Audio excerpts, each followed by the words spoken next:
Pop peas can be pretty petulant. Simply put, they're a pesky problem that most audio engineering professionals will have to put up with and put out like a bad fire during their pursuits to perfection. This is Adam from RealHomeRecording.com. That recording I just played you is a very typical problem in audio recording. No matter how well you do mic technique, you're going to run into issues with plosives or popped peas. And if you don't take care of them, they sound unprofessional, number one. And number two, if the playback system that you have, or in the case of music, the vocals will actually interfere with the bass and kick drum. And it'll sound like there's an extra kick drum where there shouldn't be.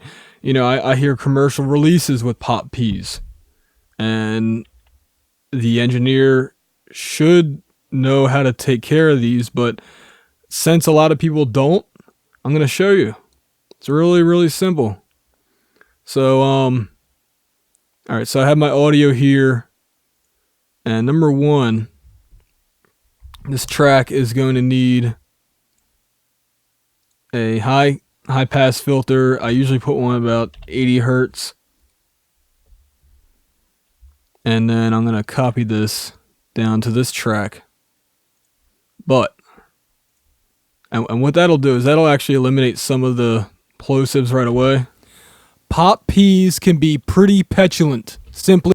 But in this case, I actually emphasize the peas so that you can hear them. And here's how you take care of the more pesky ones. So, you zoom in, and we can see the little waveform doing its thing. And it starts about right here. I'm going to cut, and then it ends right there. See how it's a straight line now? And then I'm going to take this and drag this down to the next. Alright. Now I'm gonna find my next P. Pop peas can be, which is right there. And we'll select right there. Go down. The next P is very close, I'm sure. Yep, there it is. Again, I'm just cutting. Now, Reaper, the program I'm using for mixing and recording, it already does 0 crossings when you cut, so there won't be an audio pop issue, an additional audio pop, not what I'm talking about with the plosives, but a whole other thing. And pretty petulant. It's a little harder to see this one. Okay, right there is good. And there's another one. Alright. Now I'm kind of regretting having so many of these. Actually, just to make this video shorter, so I have 4 plosives. And now what I'm going to do is take this high pass filter and put it up to about 300 hertz. So this lower track number 2, has a high pass filter at 300 hertz, and the original track has it at 80 hertz. 80 hertz is just my typical setting for vocals or voiceovers. It just gets rid of a lot of that low end that's not really necessary. And what this does is it makes it so that your pop peas don't have any bass information. Pop peas can be pretty petulant. Simply put, they're a pest. Okay, so I'm actually going to bump this up until I can get rid of pop peas. Pop peas can be. The second one still has some to it. So now I got it about 350. Pop peas can be pretty. Pop peas can be. Pop peas can be. Alright, we got rid of them pretty much for the most part.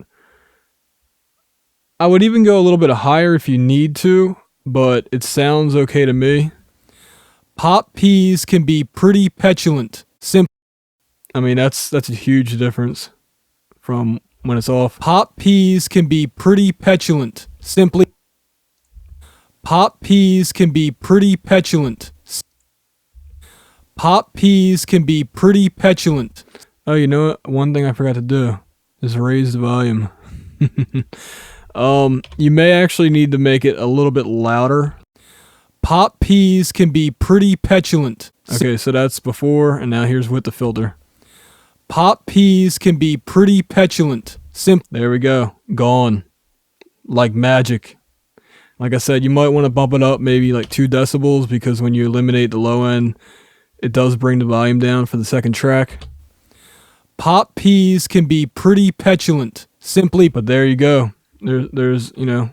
Pop peas can be pretty petulant. Simply put, they're a pesky problem that most audio engineering professionals...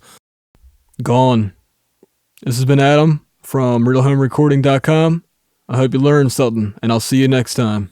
Pop peas can be pretty petulant. Simply put, they're a pesky problem that most audio engineering professionals will have to put up with and put out like a bad fire during their pursuits to perfection.